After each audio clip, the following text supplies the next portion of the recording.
সমাজকর্মী আসলাম নওয়াজ আলী মুসলিম সমাজের ছেলেমেয়েদের উচ্চশিক্ষার সুযোগ সম্প্রসারণের লক্ষ্যে এক যুগান্তকারী উদ্যোগ গ্রহণ করেছেন। এই লক্ষ্যকে বাস্তবায়িত করতে তিনি APJ Abdul Kalam national educational institute গড়ে তোলার পরিকল্পনা গ্রহণ করেন এবং তার প্রচেষ্টাকে আরও শক্তিশালী করতে এক বিশেষ অনুষ্ঠানের আয়োজন করেন। এই অনুষ্ঠানে শিক্ষাক্ষেত্রের বিশিষ্ট ব্যক্তিবর্গ এবং বিভিন্ন মিশনের কর্ণধাররা উপস্থিত ছিলেন। অনুষ্ঠানে উপস্থিত ছিলেন আলিয়া ইউনিভার্সিটির প্রফেসর নার্গিস খাতুন, রোজ হ্যাভেন স্কুলের প্রতিষ্ঠাতা মঞ্জু লস্কর, শিশু বিকাশ একাডেমির চেয়ারম্যান মুন্সি আব্দুল কাশেম সাহেব, উস্তি মালঞ্চ মিশনের চেয়ারম্যান আব্দুর রউফ সাহেব, সমাজকর্মী মেহবুব রহমান এবং হরিরখোলা দরবার শরীফের পীরজাদা মতিউল্লাহ হুসাইনি, যারা প্রত্যেকেই সমাজ উন্নয়নের বিভিন্ন ক্ষেত্রে গুরুত্বপূর্ণ অবদান রেখে চলেছেন। অনুষ্ঠানে বক্তারা মুসলিম সমাজের শিক্ষার গুরুত্ব, উচ্চশিক্ষায় শিক্ষার্থীদের অংশগ্রহণ বাড়ানোর প্রয়োজনীয়তা এবং নতুন প্রজন্মকে শিক্ষিত করে তোলার উপায় নিয়ে আলোচনা করেন। তারা সবাই একমত পোষণ করেন যে শিক্ষা হলো সমাজের উন্নয়নের প্রধান হাতিয়ার এবং এটি মুসলিম যুব সমাজকে আরও সচেতন ও স্বনির্ভর করে তুলতে পারে। বিশেষ করে বিজ্ঞান, প্রযুক্তি, গবেষণা ও উদ্ভাবনের ক্ষেত্রে মুসলিম শিক্ষার্থীদের অংশগ্রহণ বাড়ানোর উপর বিশেষ গুরুত্ব দেওয়া হয়। আসলাম নওয়াজ আলী তার বক্তব্যে বলেন, শিক্ষা ছাড়া কোনো জাতির উন্নতি সম্ভব নয়। আমরা যদি মুসলিম সমাজের উন্নতি চাই তাহলে আমাদের ছেলে মেয়েদের উচ্চশিক্ষার সুযোগ নিশ্চিত করতে হবে। এপিজে আব্দুল কালামের স্বপ্নকে বাস্তবায়ন করাই আমাদের লক্ষ্য। তার এই উদ্যোগকে উপস্থিত বিশিষ্ট ব্যক্তিবর্গ সমর্থন জানিয়ে একে সাফল্য করতে সর্বাত্মক সহযোগিতার আশ্বাস দেন। এই অনুষ্ঠানের মূল বার্তা ছিল শিক্ষাই শক্তি, শিক্ষা দিয়েই সমাজের অগ্রগতি সম্ভব, যা শুধু মুসলিম সমাজ নয় গোটা দেশকেই উন্নতির পথে এগিয়ে নিয়ে যাবে। উনি তো ভারতবর্ষের কেন সারা পৃথিবীর একটা রত্ন। আমাদের তো আমেরিকা চেয়েছিল এপিজে আব্দুল কালামকে দিয়ে দিন, আমি 30 বছরের খাদ্য উপহার দেবো, 30 বছর এমনিতেই ভারতবর্ষ চলবে, কিন্তু ভারতবর্ষ সেটা মানেনি। মানে এপিজে আব্দুল কালামের এত দাম, ওই জন্য ওনার নামটাকে স্মরণ করে আমরা একটা মিশন খুলতে চাইছি বা শিক্ষা প্রতিষ্ঠান খুলতে চাইছি। শিক্ষা হচ্ছে কি মানুষের মেরুদণ্ড, সেই শিক্ষা যদি কম হয়ে যায় এমনিতেই মানুষের মেরুদণ্ডে ব্যক্তিগত মত যন্ত্রণা শুরু হয়ে যায় মেরুদণ্ডে, যদি না শিক্ষা থাকে। আমি তো চাইছি শিক্ষা এমন জায়গায় নিয়ে গিয়ে তাদেরকে ডাক্তার, মাস্টার, উকিল, ব্যারিস্টার, সেনাবাহিনী, স্থলবাহিনী, বায়ুসেনা, pilot, police, doctor, A to Z যেন হতে পারে। ইনকেস যদি কোনো কারণে পিছিয়ে পড়ি তাহলে জেলা ছেড়ে, রাজ্য ছেড়ে, দেশের বাইরে আমরা যেন একটা বড় ব্যবসায়ী হতে পারি। শিক্ষা শিক্ষা শিখবো না যে মেদিনীপুরের এক ব্যক্তি আছে অন্ধকারের শিক্ষা যে শিখেছেন। কেন তিনি বলেছেন না মাদ্রাসা জঙ্গি। জঙ্গি অ্যাকচুয়ালি কাকে বলা হয়, সন্ত্রাসবাদী কাকে বলা হয়? তাদেরকে বলা হয় যারা দেশের টাকা লুট করে নেয় বিদেশে, যারা আত্মসাৎ করে, অ্যাকচুয়ালি তাদেরকে বলা হয় আতঙ্কবাদী, জঙ্গি। সেই ব্যক্তিটাকে ভালো করে শিখিয়ে দেওয়া উচিত। কেন? সে তো অন্ধকারের শিক্ষিত না। তা জঙ্গি আর সন্ত্রাসবাদী তাদের বলা হয়। বললো না মাদ্রাসাতে জঙ্গি আতঙ্কবাদী তৈরি হয়। হ্যাঁ ঠিকই বলেছে, ওনার কথাকে সমর্থন করি। মহাত্মা গান্ধীকে কোন মাদ্রাসার ছাত্র হত্যা করেছে আমাকে বলবেন? ইন্দিরা গান্ধীকে কোন মাদ্রাসার ছাত্র, কোন আতঙ্কবাদী হত্যা করেছে সেটা আমাকে একটু যদি খুলে বলেন তাহলে আমি মাথা পেতে নেব যে মাদ্রাসায় জঙ্গি বা আতঙ্কবাদী তৈরি হয়। তবে ওই মেদিনীপুরের যে অন্ধকারে যে শিক্ষিত হয়েছে তাকে আমি এটা বলতে চাই যে আতঙ্কবাদী কাকে বলে। ওই জন্য আমরা বলছি যে আমরা এমন পর্যায়ে শিক্ষিত হয়ে উচ্চ স্থানে যতগুলো যা পদ আছে আমরা দখল করে তাকে ভালোভাবে দেখিয়ে দিতে চাই। আর যদি আমরা উচ্চশিক্ষিত হই তাহলে এই মেদিনীপুরের যে অন্ধকারের শিক্ষিত সে আর কোনোদিন বলবে না, সাম্প্রদায়িক বিষ ছড়াবেন আর উস্কানোমূলক বক্তব্য আর দেবেন না, এটা আমার বিশ্বাস। একদম 100%। যদি শিক্ষা যদি না থাকে তাহলে মুসলমানরা অটোমেটিক ওই যে গাজায় বোম পড়েছে না, তাহলে এখানে আর ফেলতে হবে না, অটোমেটিক গাজাবাসীর মতোই তারা পড়ে যাবে। আসসালামু আলাইকুম ওয়া রাহমাতুল্লাহি ওয়া বারাকাতুহু। আমি পীরজাদা মতিউল্লাহ হুসাইনি, হরিণখোলা দরবার শরীফ থেকে, দুই খানদানের পীরের আওলাদ। তো আজকে আমরা উপস্থিত হয়েছি এপিজে আবুল কালাম শিশু শিক্ষা সুরক্ষা কেন্দ্র গড়ে তোলার যে একটা প্রচেষ্টা ইনারা চালাচ্ছেন। আমার পাশে ডান দিকে আছেন জনাব আসলাম সাহেব এবং বাম দিকে আছেন আমার জনাব মেহবুবুর রহমান সাহেব, এছাড়াও আমার ভাইরা আছেন আলিয়া ইউনিভার্সিটির প্রাক্তন ছাত্র ইউনিয়নের সম্পাদক মাসুদুর রহমান সাহেব আছেন। তো যাই হোক, আমরা এখানে উপস্থিত হয়েছি, উপস্থিত হয়ে এখানে একটা শিক্ষা কেন্দ্র, একটা শিক্ষা ব্যবস্থা, একটা নতুন করে একটা গড়ে তোলার একটা প্রচেষ্টা আমরা ভাইরা মিলে সবাই মিলে একটা চালিয়ে যাওয়ার চেষ্টা করছি। আজকে আমরা দেখতে পাচ্ছি, আপনারা জানেন, আপনারা সবই জানেন, সোশ্যাল মিডিয়ায় আমরা দেখেছি আজকে মানুষকে কতটা হেয় প্রতিপন্ন করা হচ্ছে। আজকে হিন্দু কিছু যারা নিজেদেরকে হিন্দু দাবি করেন, কিন্তু কোনো মুসলমান ভাইদেরকে দেখে কটু মন্তব্য করা, কটু কথাবার্তা বলা আমরা বিগত দিনে দেখেছি। কখনো ট্রেনের মধ্যে, কখনো মব লিঞ্চিংয়ের মাধ্যমে, কখনো এইরকম যে কাজকর্মগুলো কিছু অল্প সীমিত সম্প্রদায়, কিছু অল্প সীমিত মানুষ এরকম যে কার্যকলাপটা চালাচ্ছে। আর ঠিক এইরকমই সময় যখন একটা সাম্প্রদায়িকতার বীজ চারিদিকে যখন ছড়িয়ে যাচ্ছে, ঠিক এইরকম একটা সময়ে এনারা একটা সুন্দর পদক্ষেপ গ্রহণ করেছেন, যে একটা শিক্ষা প্রতিষ্ঠান, মানুষের মধ্যে যখন শিক্ষা যখন গড়ে উঠবে, মানুষের মধ্যে যখন এডুকেশন গড়ে উঠবে, তখন কিন্তু এই সমস্ত সাম্প্রদায়িকতার যে সমস্ত সাম্প্রদায়িকতা যারা ছড়ায় তারা কিন্তু দূরীভূত আরম্ভ করবে, তারা কিন্তু পালাতে বাধ্য হবে। তাদের এই সাম্প্রদায়িকতার কিন্তু চাল তারা কিন্তু সেটা কিন্তু চালিয়ে যেতে পারবে না। যাক, এরকম একটা জায়গায় আসতে পেরে আমি বড্ড আনন্দিত লাগছে, আজকে আমার বড্ড খুশি লাগছে।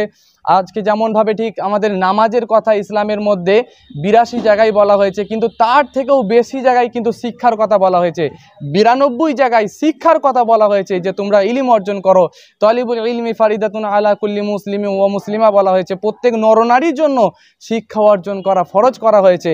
তো যাই হোক, আমার ভাইজানেরা ওনারা একটা সুন্দর পদক্ষেপ গ্রহণ করেছেন, ওনাদেরকে আমি সালাম, শুভেচ্ছা ও ভালোবাসা জ্ঞাপন করি এত সুন্দর একটা পদক্ষেপ গ্রহণ করার জন্য। সকলকে ভালো থাকবেন, সুস্থ থাকবেন। আসসালামু আলাইকুম ওয়া রাহমাতুল্লাহ। ভারতবর্ষের প্রথম শিক্ষামন্ত্রী ছিল মাওলানা আবুল কালাম আজাদ, কিন্তু বর্তমান আমাদের শিক্ষার অভাবে এতটাই পিছিয়ে গিয়েছি, 2024-এ এসে মাত্র আমরা এমপি পেয়েছি 24টি মাত্র। খুব দুঃখ লাগে, খুব আফসোস লাগে। যার নামে আমরা করছি, এপিজে আব্দুল কালাম, তিনি কিন্তু রাষ্ট্রপতি ছিলেন। সুতরাং আমরা রাজনৈতিকভাবে, অর্থনৈতিকভাবে, সামাজিকভাবে বহুভাবে আমরা পিছিয়ে আছি শুধুমাত্র শিক্ষার জন্য। আমাদের ইকোনমি, যে সামাজিক স্তরের কিছু পিলার হয়, তার মধ্যে অন্যতম হচ্ছে ইকোনমি। সেই ইকোনমি, মুসলিম ইকোনমি দেখতে গেলে অনেকটা নিচেই নেমে আছে।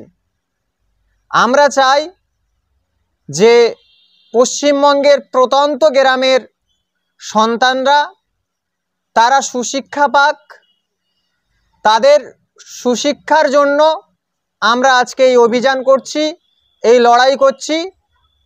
ফলে কি হবে, এর ফসল হিসাবে আমরা যখন ফসল তুলতে যাব, দেখা যাবে এখান থেকে আমরা ডক্টর, ইঞ্জিনিয়ার, বিভিন্ন স্কলার। আপনারা জানেন যে ইসরায়েলকে আমরা এত গালিমন্দ করি, সেই ইসরায়েলেও মুসলিম 2 থেকে 3% ব্যক্তি পিএইচডি করেন। তাহলে নিশ্চয়ই কোথাও না কোথাও আমাদের কিন্তু কমতি আছে, এটা আমাদের মানতে হবে। তো আমাদের প্ল্যাটফর্মকে দখল করার জন্য, যেখানে ভারতবর্ষে 19% মুসলমান আছে, কিন্তু মাত্র 24%, 543টা সিটের মধ্যে 24টা এমপি আছে রাজনৈতিকভাবে। এটা বিভিন্ন জায়গায় প্রিন্সিপাল, ডক্টর, উকিল, বিভিন্ন জায়গায় আমরা পিছিয়ে। আমরা চাই শিক্ষার দিকে, শিক্ষার অগ্রগতি যখন হবে, তখন আমাদের মধ্যে আজকে দিনে দাঁড়িয়ে যেমন শুভেন্দু অধিকারী থেকে শুরু করে যেমন বলছে, সেই কথাটা আর বলতে পারবে না শিক্ষার প্রসার ঘটলে। আজকের আমরা দেখেছি সংখ্যালঘু সমাজের কষ্ট দেখেছি, ছাত্রদের ভবিষ্যৎ শেষ হতে দেখেছি। সংখ্যালঘু সমাজের মানুষরা যে বিপন্ন, সেই ছবিটা দেখতে গিয়ে হাসপাতালে গেছি, লাশ ঘরে দেখেছি, জেলখানাতে দেখেছি। সর্বত্র আমরা দেখছি যে সংখ্যালঘু মুসলমানরা শেষ পর্যন্ত আধমরা থাকতে থাকতে শেষ পর্যন্ত লাশ হয়ে কবরস্থ হচ্ছে। আর তাদের কবর দেওয়ার জন্যে, কবরখানা তৈরি করবার জন্যে উঠে পড়ে লাগা মানুষগুলো কিন্তু সরকারি সাহায্য নিয়ে কবরস্থান তৈরি করে, শিক্ষা প্রতিষ্ঠান গড়ে তোলার কোনো চেষ্টা করে না। আমরা দেখেছি বিগত দিনে, ইতিহাস খুললে পাই, তাজমহল হচ্ছে সাধারণ মানুষের অর্থকে কুক্ষিগত করে তাজমহল তৈরি হলো, একটা বিশ্ববিদ্যালয় তৈরি হলো না সংখ্যালঘু মুসলমানদের মধ্যে যারা নবাব ছিল। তো তারা সম্প্রীতির বার্তা তারা দিয়ে যেমন গেছে, তেমনি শিক্ষা প্রতিষ্ঠান না দিয়ে যাওয়ার কারণে আমরা আজকের হতভাগ্যের চরম জায়গায় দাঁড়িয়ে আমরা কষ্ট পাচ্ছি, আমার সন্তানরা কষ্ট পাচ্ছে। শিক্ষার শক্তি নিয়ে, কলমের শক্তি নিয়ে যারা চেয়ারে বসে আছে, তারা সংখ্যালঘু অসহায় নিরীহ মুসলমানদের উপরে পাশবিক অত্যাচার নামানোর জন্যে সরকারি যত রকমের কর্মসূচির বাইরে দাঁড়িয়ে তারা কিন্তু একটা কর্মসূচি রূপায়ণ করে, যাতে করে এই সমাজের মানুষ তাদের সন্তানদের উপযুক্ত শিক্ষা দিতে না পারে। স্কুল কলেজে যে শিক্ষা হয়, সেই শিক্ষা doctor, engineer, barrister, police officer তৈরি করে। সেখানে দেখা যাচ্ছে যে খ্রিস্টান ধর্মের লোকেরা বা অন্যান্য সম্প্রদায়ের লোকেরা, হিন্দু সম্প্রদায়ের মায়েরা তার কোলের সন্তানকে লেখাপড়া শিখিয়ে সমাজে উৎকৃষ্ট সন্তান তারা উপহার দিয়ে যায়। আমরা সেটা পারি না কেন? এত বড় ধর্মের আওতার মধ্যে থেকেও কেন আজকের ইসরায়েল তাদের শক্তি প্রয়োগ করে প্যালেস্টিনিদের, হতভাগ্যদের শেষ করে দেওয়ার জন্যে যে চক্রান্ত করে তারা লক্ষ লক্ষ প্যালেস্টিনি শিশুদের হত্যা করে দিয়েছে, তার জন্যে কারা দায়ী? তার জন্য দায়ী আমাদের চিন্তা চেতনা, আমাদের ভাবনা। আমরা মাথায় টুপি দিয়ে আমরা আল্লাহ রসুলের সুন্নত পালন করবার জন্য দাড়ি রাখি, আমরা দাড়ি নিয়ে বড়াই করি, টুপি নিয়ে বড়াই করি, আমরা নামাজ নিয়ে বড়াই করি, নামাজ না পড়লে তুমি জান্নাতে যাবে না। কিন্তু বিশ্বনবীর জীবনে ছাত্র থেকে শুরু করে, ছেলেবেলা থেকে শুরু করে 40 বছর বয়স পর্যন্ত তিনি যা করেছেন, সেগুলো তো আমরা চোখ খুলে দেখি না, বুঝবারও চেষ্টা করি না, কারণ আমাদের ল্যাক অফ এডুকেশন, আমাদের অজ্ঞতা রয়েছে। আজকের প্রখ্যাত শিল্পপতি সমাজসেবী শাহজাহান বিশ্বাসের সহসঙ্গী হিসাবে আমি একথাই বলতে পারি, আলামিন মিশন আজাদ একাডেমির চেয়ারম্যানের সঙ্গে আমার গভীর সম্পর্ক, একসঙ্গে দিন কাটিয়েছি। তিনি কবরস্থ হয়েছেন, আল্লাহ তাকে জান্নাতবাসী করুক, এটুকু তো আমরা বলবো। সেই সাথে বলবো তাদের বার্তা, তাদের ভাবনা, তাদের চিন্তা চেতনা, বিশ্বনবীর নির্দেশটাকে ফলো করে আমরা পথ চলছি। আমি আজিজুলকে নিয়ে পদে পদে ঘুরেছি, ঘোরার পরে আমরা একজন মানুষকে খুঁজে পাইনি যার দ্বারা আমরা এই ইসলামিক সম্মেলনের ভেতর দিয়ে APJ Abdul Kalam national educational Sevashram আমরা শিশু সুরক্ষার জন্য করতে পারি। আজকের আমরা এই অনুষ্ঠানটা ক্লান্ত পরিশ্রম করে, পথে ঘাটে মাঠে বই লিখে এবং কম্পিউটারে কাজ করে এবং আসলাম বাবুর দেয়া অর্থ ব্যবহার করে, তার গাড়ি ব্যবহার করে আজকের আমি যে কষ্টগুলো করেছি, তাতে ধন্যবাদ জানাবার আমার আর কোনো ভাষা নেই। আসলাম বাবু বসে আছেন, তিনি আল্লাহ একথা তার মুখ দিয়ে আজকের বলালো যে তিনি মুটেগিরি করে লেখাপড়া শিখেছেন, মুটেগিরি করে তিনি পয়সা করেছেন, সেই পয়সায় তিনি আজকের এই রকম একটা মানে মহতি উদ্যোগ নিয়ে আজকের বড়সড় ধরনের এপিজে আব্দুল কালামের নামে একটা শিশু সুরক্ষা কেন্দ্র গড়তে চান। আমার উৎসাহ, উদ্দীপনা, পরিশ্রমকে পাথেয় করে। যাই হোক, আল্লাহ আমাদের উদ্দেশ্য পূরণ করবে। নেক নিয়ত থাকলে উদ্দেশ্যটা হবে। এই রকম কত সৃষ্টি আমি করতে গিয়েও ব্যর্থ হয়েছি, এবারে ব্যর্থ হব না। যদি আমাদের পাশে গোটা পশ্চিমবঙ্গের সংখ্যালঘু অসহায় হতদরিদ্র শ্রেণী সমাজকে বাঁচাতে মূল্যবান মেটিয়াবুরুজের মানুষ এবং সারা পশ্চিমবঙ্গের ব্যবসায়ীরা যদি এগিয়ে আসে, তাহলে জানবো যে আমাদের পরিশ্রম সার্থক, আমাদের চিন্তা চেতনা তাদের কাছে ঠিকঠাক জায়গায় পৌঁছে গেছে, তারা জেগে উঠেছে। ইনশাআল্লাহ আমরা সফলতা পৌঁছাতে পারবো। এই বলে আমার বক্তব্য শেষ করছি। সবাইকে ধন্যবাদ এবং সালাম জানিয়ে এই অনুষ্ঠান নতুন আমরা প্রয়াস, এটা আমাদেরইও একটা ক্যাম্পাস হবে এপিজে আব্দুল কালাম। এটা আমাদের যে আইডিয়াল মিশনের একটা ক্যাম্পাস, আলাদা ক্যাম্পাস, আলাদা একটা শিক্ষা একটা কেন্দ্র, যেটা পুরো ভারতবর্ষের স্টুডেন্টরা এখানেই পড়াশোনা করতে হবে। এখানে আপনার ডেন্টালিস্ট কলেজ থেকে শুরু করে এখানে আপনার নার্সিং কলেজও হবে। 12 বিঘে জমির উপরেই এটাই হবে আর কি। কোথায় হবে এটা? আমাদের অ্যাকচুয়ালি 2 জায়গায় আমরা জমিটা দেখে রেখেছি। একটা আছে আপনার আমতলা, আর একটা আছে আমরা জয়নগর বহুতলা, ওখানে একটা 2 জায়গায় জমির উপরে আছে। নাম? আমার নাম ডক্টর নজরুল ইসলাম শেখ, আইডিয়াল মিশনের কর্ণধার আমি।